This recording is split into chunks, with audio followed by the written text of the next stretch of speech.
Nimesh Desai. I'm a psychiatrist and a public health expert who has been at the Institute of Human Behavior and Allied Sciences (IBAS) नाम की जो संस्था है पिछले 20 सालों से, और पिछले 7-8 सालों से मैं IBAS का डायरेक्टर भी हूँ. So we are currently recording this in the office of the director IBAS. The subject of mental illness and mental health are relatively new in human history.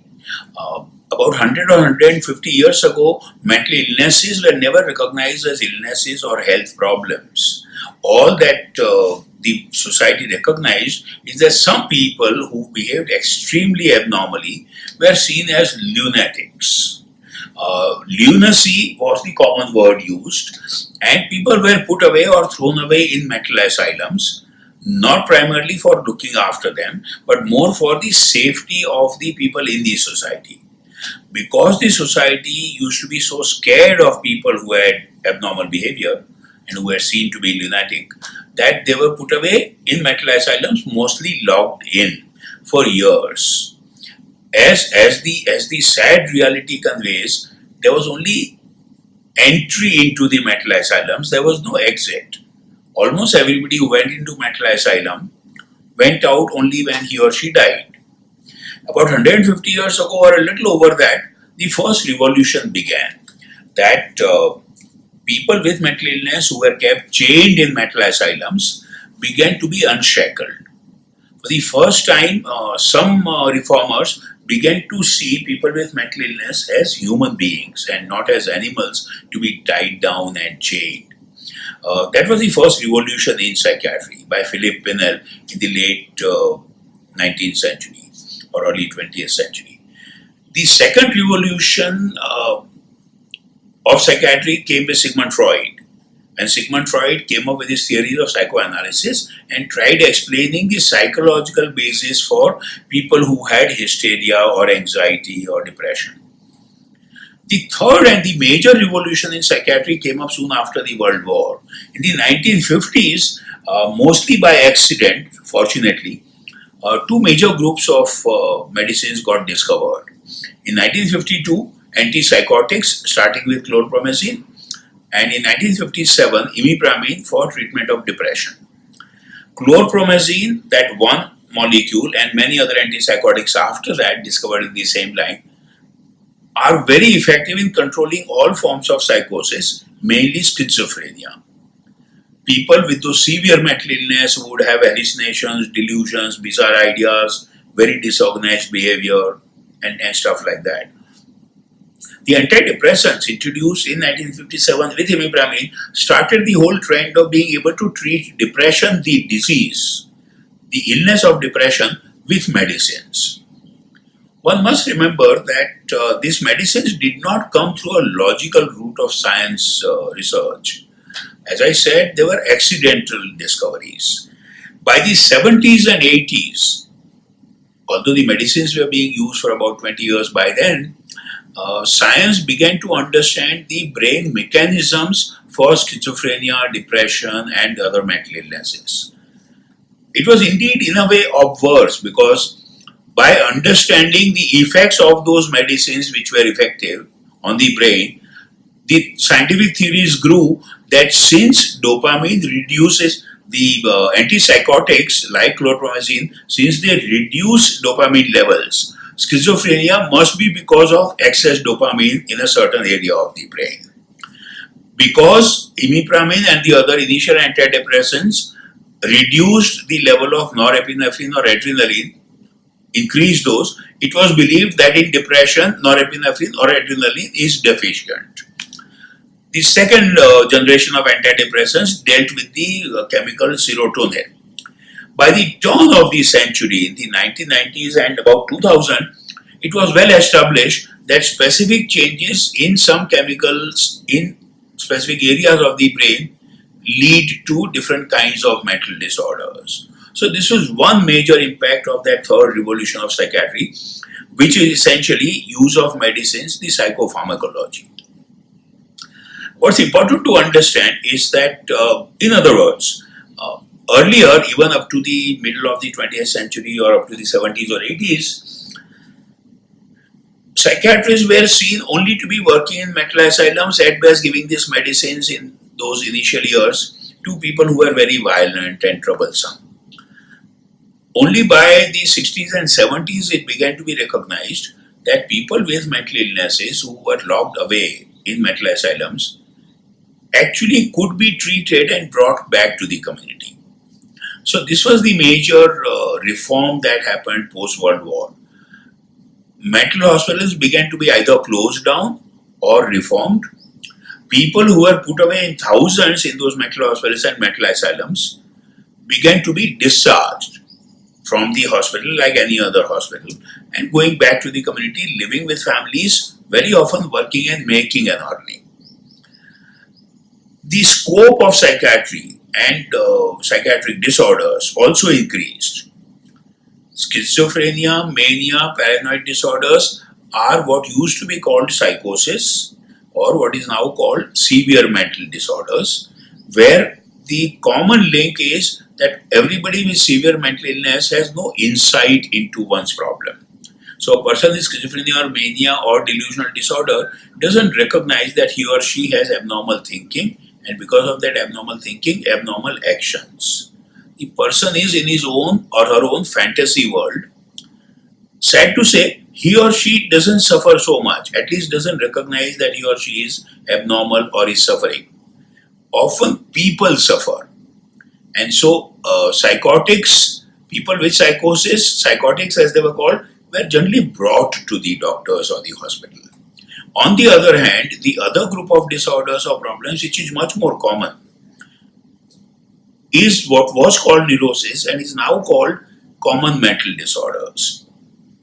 Depression, anxiety, obsessional disorder, phobia, these are the neuroses or the common mental disorders where the person is very aware of the surroundings, accepts the fact that one is suffering, accepts the need for help, and actually reaches out for help.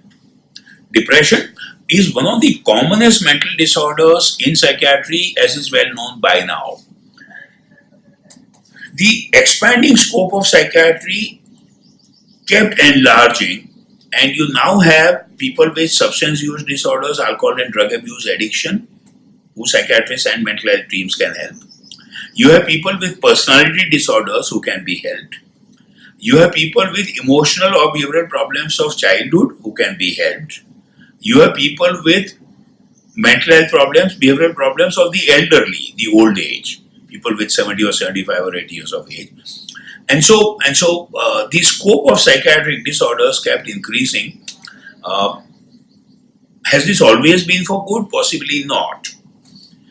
While the science of psychiatry and mental health and pharmacology, the drug therapies, have combined to bring relief to millions, if not billions, of people with treatment, there is also the flip side that's often criticized.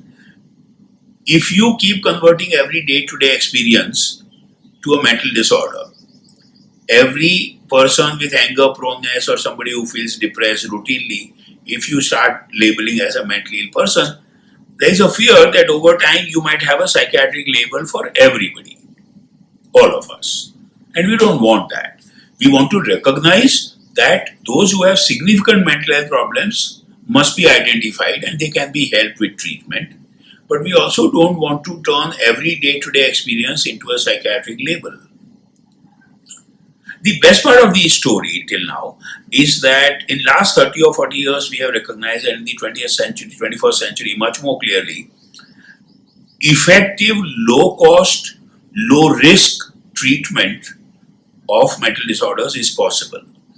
I have no hesitation in saying that except for some brain-related disorders which also may cause mental symptoms or behavioral symptoms, almost all of psychiatric disorders or mental illnesses are eminently treatable. 99% if not 100% of them. But what's important to understand here is the use of the word treatable. One is not saying that they are curable. There's a difference that one will have to draw between cure of a disease and treatment of a disease. A cure would mean that the doctors or the health team is able to remove the illness entirely from its root cause and reassure the patient or the person that he or she will never have the health problem again. That's very rare. Only for infections and surgical problems till date, cure is possible. In almost all other medical specialties and all health problems, what's possible with all the advances in medicine is effective treatment, which means that the symptoms are ameliorated and reduced, the person's suffering comes down or comes to zero. Recurrence is prevented or recurrence is less frequent. The person can lead life normally, can earn work, be in the family life, and the secondary complications of the disease will be less. That's effective treatment. And that effective treatment is possible for all psychiatric disorders.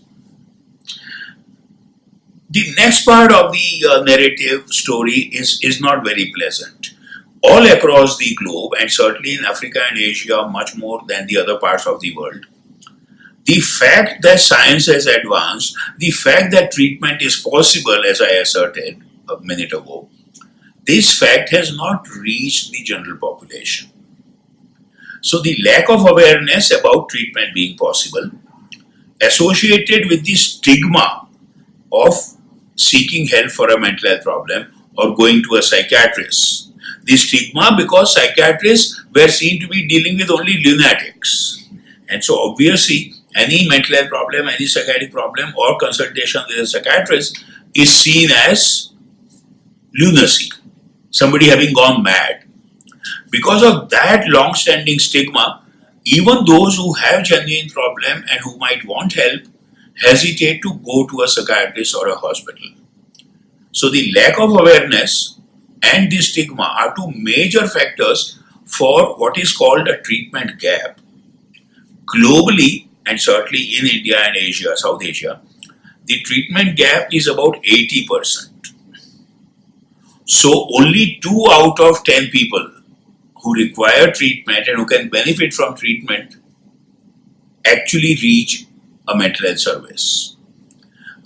We haven't said this earlier, but psychosis and neurosis put together, severe mental disorders and common mental disorders put together in India and South Asia, the frequency or the prevalence, as it's called technically, is about 10%.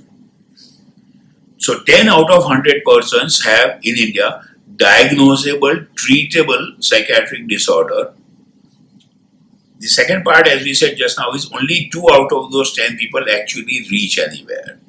So the other 8 people, as well as their families, continue to suffer and suffer for years and decades. Beginning 1990 and by the turn of the century 2000, there is very good global data, including India, that one of the significant mental health problems is depression.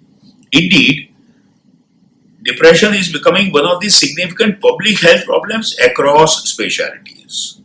It was predicted in 1990 that by 2020, depression will become public health problem number 1 or 2. It's already happened so before 2020. And this is important to recognize. As compared to all the other well-known and celebrated, almost seductive health problems like cancer, cardiology, and stuff, mental health problems and specifically depression has the highest level of death rates and suffering of individuals and people. Public health data from World Bank as well as WHO has established this. And so that has helped focus attention of the general public, policymakers, financiers who manage health services on mental health problems in general and depression in particular.